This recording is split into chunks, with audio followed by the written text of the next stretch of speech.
nice, right? I dig it. Totally is. Is that weed whacker like outside my door? I think so. All of Yeah, this. totally like picking my nose too. Oh, really? I'm totally keeping that in the video. Awesome, thanks. All right. Welcome to the Cam. I'm here with Erin, and I'm gonna let her talk a little bit about like what she does. But in general, she is my Reiki Teacher? Reiki teacher / oh, Rax wants to join the filming. Yeah, buddy. Reiki teacher / I get Reiki from her, whatever. Yeah. So, Erin, why don't you tell a little bit, maybe what Reiki is and what you do? Okay, so Reiki is a form of energy healing that originated in Japan in the early 1900s. It's a form of pulling universal energy that's around all of us and channeling it through the practitioner and it comes through my body, out of my hands, into the person's energetic body. And it creates relaxation and harmony. It clears out blockages, any imbalances in the body. It just helps people feel really relaxed and calm. So I do Reiki, I teach Reiki, I do other forms of healing. I use tuning forks and other different healing modalities in what I do. And I work in Los Angeles. I do distant healings as well. Yeah. No. So I have a feeling I will have a lot of sessions with Erin, just like I was telling her earlier. A lot of like what she does overlaps with what I'm trying to do. It's like, I don't know. I'm trying to give what she's giving to you in a session almost in like a little piece of jewelry. Right. Yeah. Which is amazing because everything holds energy. Everything that we wear, everything that we interact with has energy associated with it or in it. And jewelry especially, I mean, if you're wearing something, it's touching your skin, it's shifting things around, what it's made out of, what the intention was behind it when it was made. I mean, that's put into it. If it had been owned by somebody else, it could carry their energy from before. So it's important to understand that about when you're like picking jewelry and like picking anything really, So, I mean, one of the things that I do is, first of all, my meditation room is also my office because I can't find a better place to meditate yet.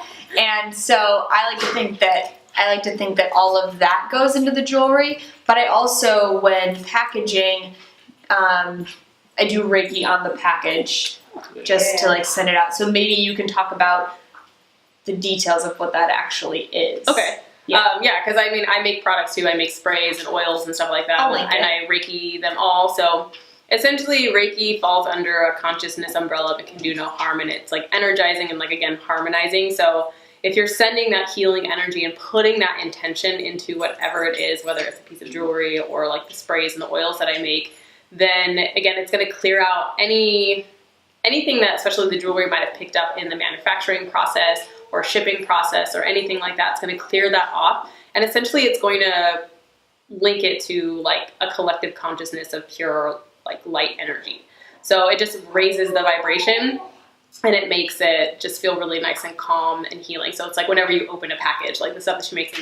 Do you also use the bowls too, the singing bowls sometimes? I use the bowls for sure with the crystals. Yeah. And sometimes like I'll bring a bowl into the office and just do it that way. That's awesome. Yeah. That's amazing. So because it also has to be like time effective for me to getting packages out. Yeah. So as much as I would love to like sit and do like a whole meditation with each package, that's just not physically possible. So I'll do things like that, like meditating in the office or bowls in the office.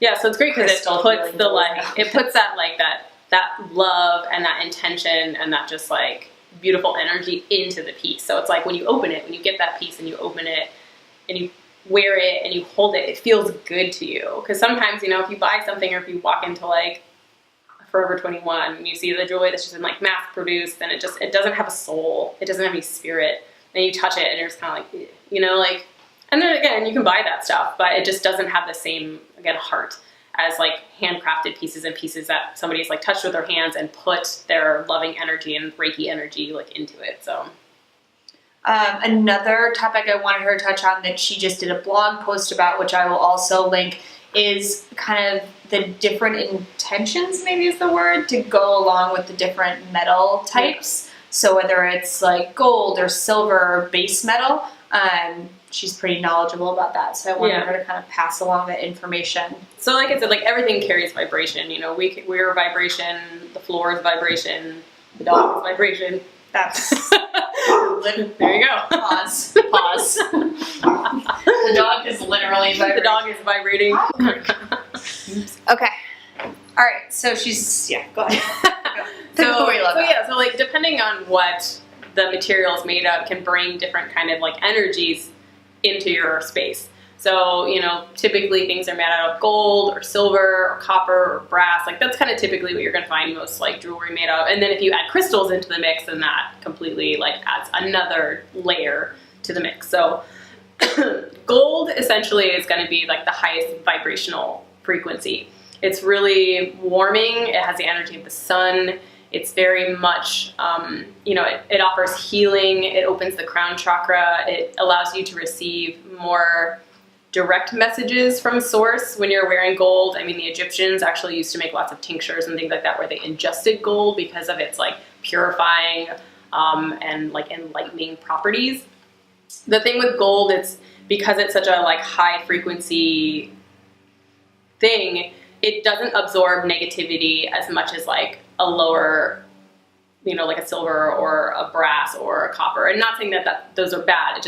It's not going to hold on to like negativity as easily because it's so high vibrational, excuse me. So with gold, the thing to understand is that it's a very high amplifier of subtle energy. So it will amplify whatever's kind of going on around you or however you're feeling. So it was really kind of meant for like royalty and things like that. But obviously nowadays, you know, like anyone wears gold. I love wearing gold now. I used to not, and now I love it. But if you are somebody that struggles with like energetic boundaries, if you're somebody who has kind of a like, you tend to attract because you're maybe at a lower like mind frame, maybe gold isn't necessarily the best for you until you can strengthen your energetic boundaries. I used to actually never be attracted to gold, and there's probably a reason for that because I used to have a lot of like bad stuff happen to me all the time. And I think I wasn't attracted to gold because it would have maybe amplified that. And so, but it's such a pure energy. Like gold is such a healing energy. It's such a like amazing thing to have on you. So, you know, if energy is something that you want to learn more about, then it'd be beneficial to learn more about energetic boundaries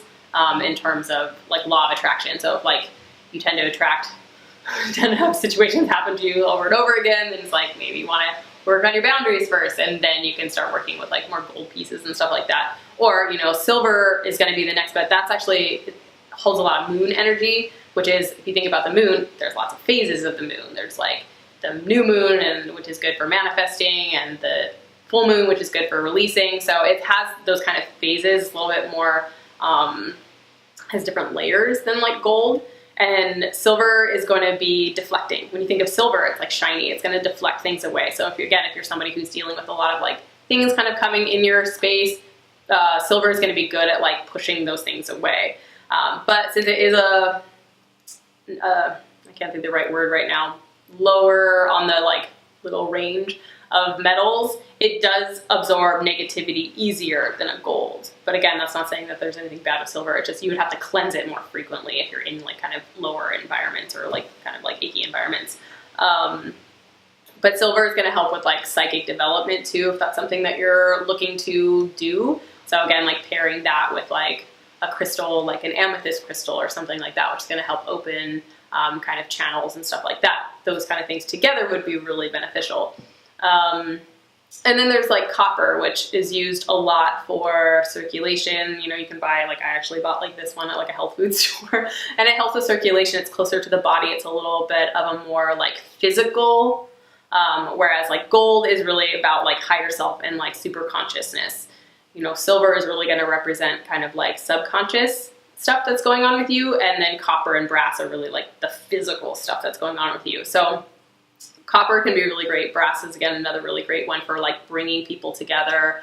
And also, again, like any kind of physical stuff you're dealing with, physical reminders of stuff.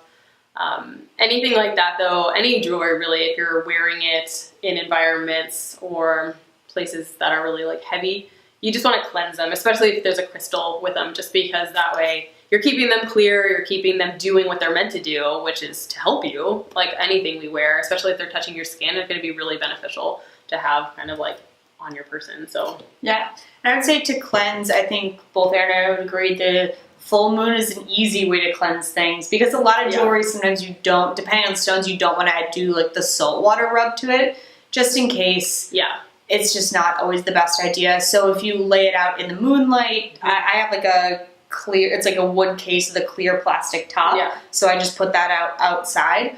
And I think you can sage too. Yeah. Oh yeah. That's a good one. You know, just run some of the smoke over it with the intention. Again, put your intention behind it that you're cleansing it of any energy it may have picked up, so that it can do its job for you. You can also just use your intention to clear things too. Yeah. I mean, I use Reiki, so if you have Reiki, you can clear things Reiki, but you can hold the piece of jewelry in your hands and literally just like send, imagining love and light and just like healing energy. Imagine that your hands are filling up with white energy, white light, and it's cleansing off anything that, you know, it may have picked up, especially if it's not yours, if it used to be somebody else's, if you bought it like secondhand, or if, you know, other people were handling it, or maybe you let somebody borrow it. I would say anything that comes in and out of your house. Yeah. It's not a bad idea, especially if you are if you're buying something with the intention, with a crystal, or with the, you know, the intention that you want it to do something for you besides just like be a pretty piece. Then you want to make sure you're cleansing it. The other thing I would say that Erin taught me is you can also set intention to gold pieces. So it'd be like, I want this piece to do X, Y, Z for me, and then and it'll help bring it to you. Yeah, set the intention. The way that I feel like you wrote about to set intention to gold jewelry, which I can link below as well. It's just like a simple meditation where you're basically just using intention and just quieting yourself. Yeah, absolutely. That's it. Yeah. It's like no more complicated than that. Yeah, it doesn't have to be this big. Like, I mean, if you're drawn to do like a big ceremony, then by all means, but sometimes really I think ritual though holds people back because they're like, I have to make a whole like ceremony and ritual with this not thing. like literally if you just put intention, if you put your heart into it and you expect that this is what you want out of it, that's gonna be enough, you know. So yeah. Cool. Well, I feel like we could just go like we're already starting to travel down a rabbit hole. We could we both are. We're like, yeah, and this and this and this. So I will have Erin back. I will make more videos with her. She also has a channel which I will link below. And yeah, cool. All right, peace.